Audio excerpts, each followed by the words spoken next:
Hello everyone, আমি প্রিয়াঙ্কা। আমার আজকের আরও একটি নতুন ভ্লগে আপনাদের স্বাগত জানাই। আশা করছি আপনারা সকলে খুব ভালো আছেন। আপনাদের সকলের সুস্থতা কামনা করে আমার আজকের ভিডিওটি শুরু করছি। আজ সোমবার সকাল 10টা মতো বাজে। এখন ঘুম থেকে উঠেছি ওই 9টার সময়। অনেকটা বেলা হয়ে গেছে আজকে। আসলে 2 দিন বেশ জার্নি হলো, আবার একটা রাত তো ভালো করে ঘুমাইনি, সে কারণে আজ সকালে ঘুমটা ভাঙতেই চাইছে না। মাও দেখছি সকালবেলা ঘুম থেকে সেরকম ডাকেনি, নিজে উঠে নিজের কাজ করতে আরম্ভ করে দিয়েছে। 9টার সময় বলল যে অনু 9টা বাজছে, এখনও কি উঠবি না? তো তখন আমি ঘুম থেকে উঠলাম। ঘুম থেকে উঠে চা বিস্কিট খেয়েছি। আর 2 দিন কোথাও গেলে আপনারা তো জানেনই এই জামা কাপড়ের পাহাড় হয়ে যায়। মা এই যে এত এত জামা কাপড় সমস্ত কাচা ধোয়া করেছে, এখনও অবধি কিছু জামা কাপড় রয়েছে যেগুলো কাচা হয়নি। আসলে আজকে মায়েরও তো ঘুম থেকে উঠতে একটু দেরি হয়েছে, তার উপর 9টা অবধি টাইম কলে জল আসে। তো এই সময়ের মধ্যে যতগুলো পারলো কাচা ধোয়া করলো, আর বাকি যেগুলো আছে সেগুলো পরদিনকে কাচা ধোয়া করবে। বেশ অনেকগুলোই জামা কাপড় ছিল, তো মা বললো যে তুই সমেত চল ছাদে, দুজন মিলে একসাথে মেলে দেবো, তাহলে তাড়াতাড়ি হয়ে যাবে। তো এই যে আমি আর মা দুজন মিলে এখন ছাদের ওপর জামা কাপড়গুলো মেলে দিচ্ছি। 2 দিন তো জামা কাপড় মেলা হয়নি, সে কারণে তারটা প্রথমে একটা ভিজে কাপড় দিয়ে মুছে নিয়েছিলাম। আমাদের এখানে প্রচণ্ড পরিমাণে কালি, সে কারণে এরকমটা করতে হয়। আর দেখুন এই 2 দিন মতো বাইরে গেছি, তো এতেই দেখুন লাউ গাছের ডগাটা কতটা উপরে উঠে গেছে। ভাই আবার দেখছি 2টো বাতা মতো দিয়ে দিয়েছে, যাতে ওর উপর দিয়ে উঠতে পারে। কি সুন্দর পাতাগুলো হয়েছে দেখুন। নিচের 2টো পাতা একটু পোকাতে খেয়ে নিয়েছে, তবে ওপরের পাতাগুলো কি সুন্দর চকচকে হয়েছে, দেখে কি ভালো লাগছে। আর কয়েকটা দিনের মধ্যেই এই লাউ ডগাগুলো বাতার ওপরে উঠে যাবে। লাউ ধরুক আর নাই ধরুক, এই ডগাগুলো পাতাগুলো খাওয়া হবে, আর মা এগুলো খেতে খুব ভালোবাসে। বন্ধুরা, আজকে তো একদম 9টার সময় ঘুম থেকে উঠেছি, ঘরের কোনো কাজ হয়নি। মা তো সকাল থেকে ওই জামা কাপড় কাচাকুচি করছিল, এখনও তো তবু এক ব্যাগ আছে। আর জুতোগুলো মা পরিষ্কার করেছে, তবে একটু মতো ভালো পরিষ্কার হয়নি আর কি। তো আমি আবার সাবানগুলির জলে ভিজিয়ে এসেছি, আমি আবার পরে ওটা পরিষ্কার করব।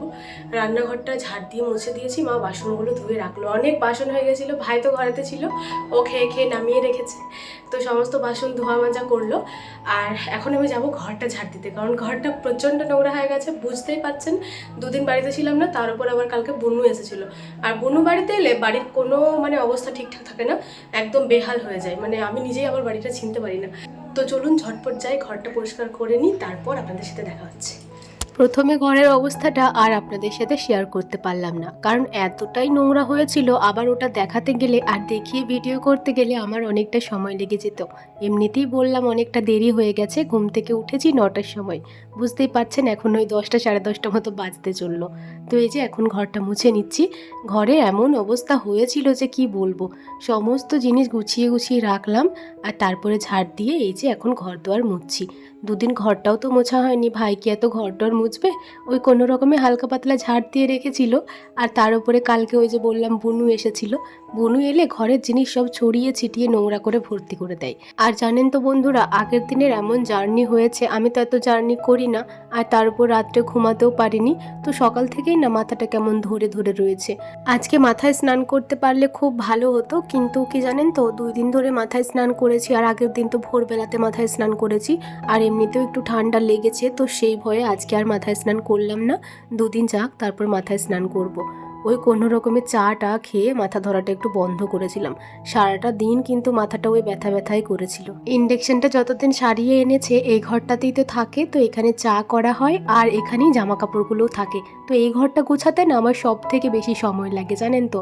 তো এই যে দেখুন ইন্ডাকশনের চাটা একটু পড়ে গেছিলো, একটু চিটচিটে লাগছিল, সে কারণে ওটাও মুছে দিলাম। আর তারপরে দেখুন এখন ঘরটাও মুছে নিচ্ছি। প্রায় মোছা কমপ্লিট হয়ে গেছে, আর শুধুমাত্র সিঁড়িগুলো বাকি আছে। রান্নাঘরটা তো চা খাওয়ার পরেই পরিষ্কার করে নিয়েছিলাম, তো শুধু ঘরটা মুছে সিঁড়ি টিড়ি সমস্তটাই ধুয়ে দিয়েছি। আর এরপর দেখুন এই মফটাও একটু সুন্দর করে ধুয়ে রেখে দেবো। বালতির জলটা এত নোংরা হয়েছিল কি বলবো, তো জলটা ওখানে ঢেলে দিলাম। আর এই বালতিগুলোতে না আর একটু মতো জল নেই, এই যে জারটা রয়েছে এটাতেই ছিল, তো ওই জারটা থেকে কিছুটা পরিমাণ জল নিয়ে নিলাম। আর এই যে মফটা সুন্দর করে এখন ধুয়ে দিচ্ছি। এই শীতের দিনে ঝাড় দিলেও না এই গাছের থেকে এমন টুপটুপ করে পাতা পড়ছে যে কি বলবো, এই সামনেটা নোংরা হয়ে যাচ্ছে। আর এমনিতেও সামনেটা আজকে ঝাড় দেওয়া হয়নি, এই ধারের পাশটাই ঝাড় দিয়েছিলাম। তো এই যে দেখুন সামনেটা একটু ঝাড় দিয়ে দিচ্ছি আর বাইরের পাতাগুলো ওই খালটিতে জড়ো করে দিলাম। চলুন, আমার ঝাড় দেওয়া তো হয়ে গেছে, ঝাঁটাটাও একটু সুন্দর করে ধুয়ে নিই। এই বালতিগুলোতে একটুও জল নেই, ছোট বালতিটাতে কিছুটা পরিমাণ জল ছিল, ওটাতেই হাত মুখটা ধুয়ে নিলাম। কাজকর্ম কমপ্লিট। এরপর চলুন সকালের খাবারটা খাই, কারণ অনেকটা দেরি হয়ে গেছে, খিদেও পেয়েছে প্রচণ্ড জোরে আর মাথাটাও ব্যথা করছে। তো চলুন এরপর খাওয়া দাওয়াটা সেরে ফেলি। আজ মুড়ির সাথে খাওয়ার জন্য আলু বেগুন সেদ্ধ করা হয়েছিল আর একটু মতো পেঁয়াজ ভাজা করা হয়েছিল। চলুন এটা দিয়ে খাবারটা খেয়ে নিই। বন্ধুরা, খাবার খেতে গিয়ে মনে পড়লো যে চুনুমুনুদেরকে এখনও পর্যন্ত গাজরটা কেটে দেওয়া হয়নি।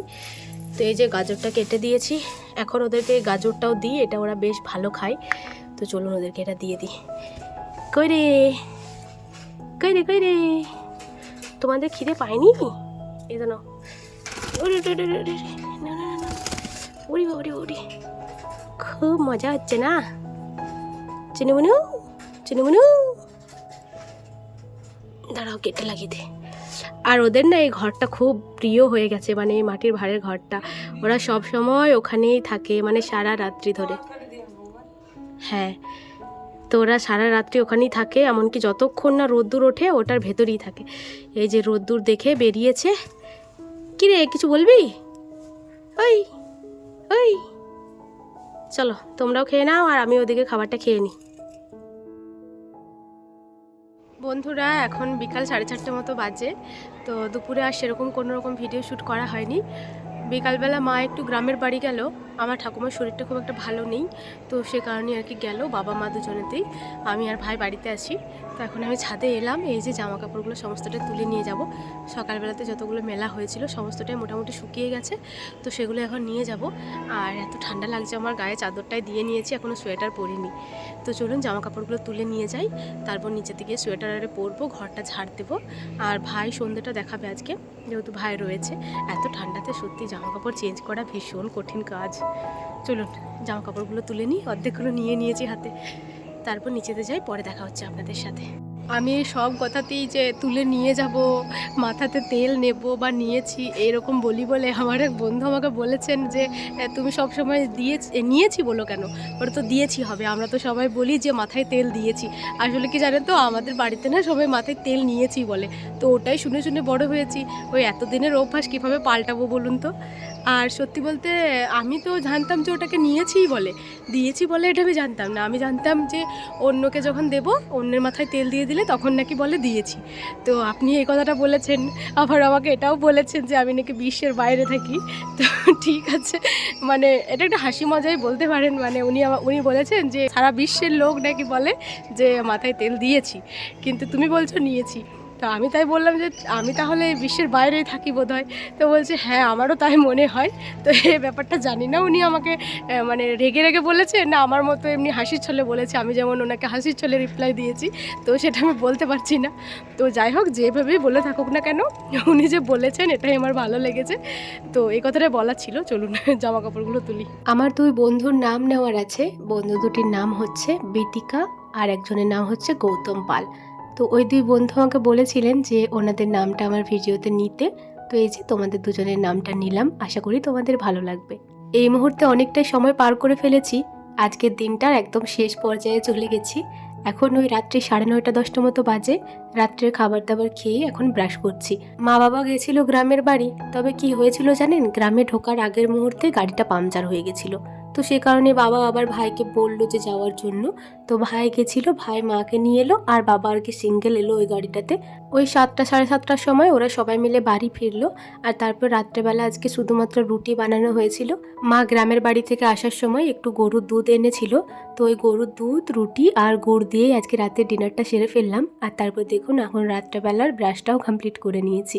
রাতে ঘুমানোর আগে যতই ঠান্ডা লাগুক কিংবা গরমের দিনে তো এমনিতে সেরকম অসুবিধা হয় না, এই ঠান্ডার দিনে একটু অসুবিধা হয় ঠান্ডা জল হাতে পায়ে নিতে। তবে আমি কিন্তু ঘুমানোর আগেই হাতে পায়ে জল নিয়েই থাকি, নয়তো আমার আবার একদম ঘুম ধরে না। এই যে কয়দিন আগে একটা গ্লিসারিন তেল এনেছিলাম, ভাবলাম এই তেলটাই আজকে মেখে ফেলি। তো এই যে দেখুন, এটাতে আবার দেখছি ডবল সুপি লাগানো রয়েছে। আগের বোতলগুলোতে একটাই ছিপি থাকে, তো এই যে এটাতে ডবল ছিল, সে দুটোই খুলে পরে এই যে এখন তেলটা মেখে নিচ্ছি। এই গ্লিসারিন তেলটা না আমার বেশ ভালো লাগে। অন্য কোনো বডি লোশন কিংবা ক্রিম লাগালে না কিছুক্ষণ পর আবার গা মুখ সমস্তটাই খসখস করে, কিন্তু এই তেলটা লাগালে একদম সারাটা দিন ওই রকমই থাকে। তো এই যে রাত্রে ঘুমানোর সময়ও না আমি হাতে পায়ে মুখে একটু তেলটা লাগিয়ে ফেলি। চলুন, আমার হয়ে গেছে। চুলটাও একটু আঁচড়ে নিলাম, কারণ কেমন জট হয়ে গেছিলো, তো ঘুমানোর আগে একটু আঁচড়ে নিলাম। তাহলে চলুন, আমার আজকের ভিডিওটিও এখানেই শেষ করছি। ভিডিওটি ভালো লাগলে একটি লাইক করে দেবেন এবং সাবস্ক্রাইব করে আমার ছোট্ট চ্যানেলটির পাশে থাকবেন। সবাই ভালো থাকবেন, সুস্থ থাকবেন, সাবধানে থাকবেন। দেখা হবে খুব শীঘ্রই পরের কোনো একটি ভ্লগে।